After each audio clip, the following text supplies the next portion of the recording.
Welcome back to English 101. This week we're going to start talking about the writing process. I say start because really we'll be focusing on this throughout the entire course. There are 5 main steps. 1. Establish your rhetorical situation. Review last week's video if you're not sure how to do that. 2. Develop ideas. I'll be posting an exercise in your Canvas course to help with this as we go along. 3. Draft. Get those ideas down on paper. Just to be clear, when I assign a draft, I expect you to write a full essay. It's not an outline or a quick bunch of ideas that you dashed out right before the deadline. A draft is a complete showing of your argument and support.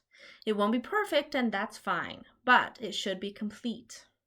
4. Revise. We'll be getting to the revision process later in the course, but it is a multi-step process of improvement and not just a quick spell check.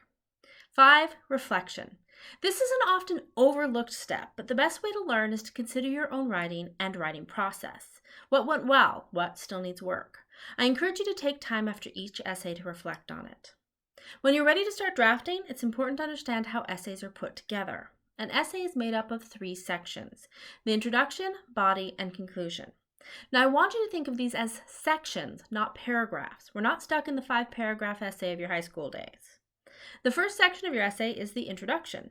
This might take 1 paragraph and it might take more, depending on how complex your topic is.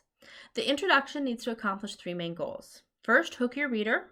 You need an opening sentence that makes your readers want to finish your essay. It can be a rhetorical question, an interesting quote, a startling fact, or a quick anecdote that gets you interested. And I promise, if your essay starts with, according to Webster's dictionary, no one will want to read it. This is a great place to be creative, so don't waste it with something that will put your readers to sleep. Next, you need to introduce your topic. You can't jump straight into your argument because not everyone in your audience will be familiar with your topic.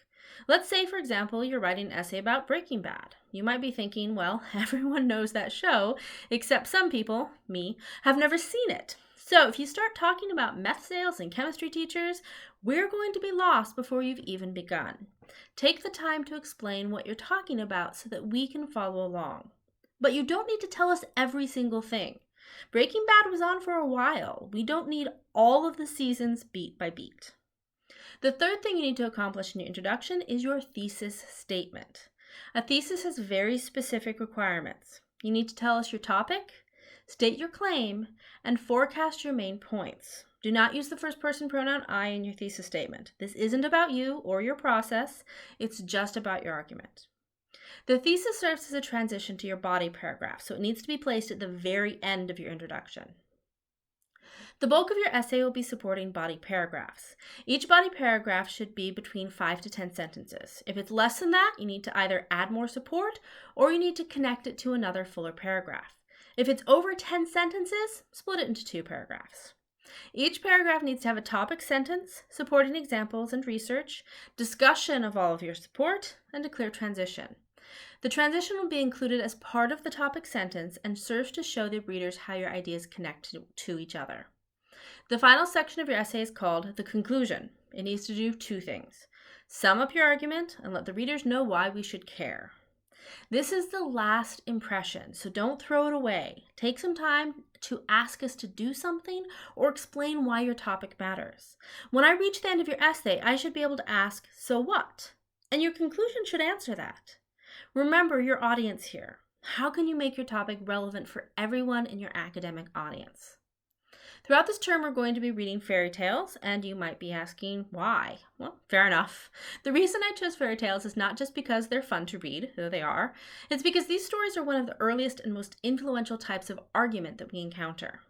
We've all heard the moral of the story, but you might not have thought about those morals as arguments that someone is trying to persuade you to believe. However, when we examine different versions of the Cinderella stories, we can see just how that persuasion is being accomplished. We're starting with the Brothers Grimm version in your book and the version by Charles Perrault that is posted in your modules. One thing that you'll notice is that the audience for those 2 versions is notably different. Pay attention to how the authors have changed the details of the story and how the story is presented. Also, ask yourself what the story is trying to teach the readers or listeners of this story. What is it telling you about the way the world works and how we should live in it? In the introduction to this section of your fairy tale book, the author presents a number of different ways that these stories can be understood. Jane Yolen, for example, argues that the European and American versions of the story present a passive princess, with the message that good little girls are quiet, obedient, and subservient, and who need to wait for Prince Charming to rescue them. Another possible interpretation is that these stories are about the danger of outsiders, the wicked stepmother who invades the family and terrorizes poor Cinderella. In older versions, the stories often focus on bad dads, fathers who develop inappropriate desires for their beautiful daughters. But interestingly, we've gotten rid of that theme. Instead of passing on the stories about incestuous fathers, the stories we tell are about dangerous mothers, which should lead any critical reader to ask why exactly that happened. Is it just that incest makes us uncomfortable, or is it easier for some reason for us to live with dangerous mothers than problematic fathers? Maria Tartar, the editor of our book, will lay out some of her ideas as to why this has happened, but I want you to try to answer these questions for yourself. Our essays will be all about arguing, and being a good reader and writer means asking questions of your text, your sources, and yourself. Next week, I'll tackle our first draft. For now, though, you have your second writing exercise. This will be focused on developing a claim, writing a thesis, and constructing an introduction.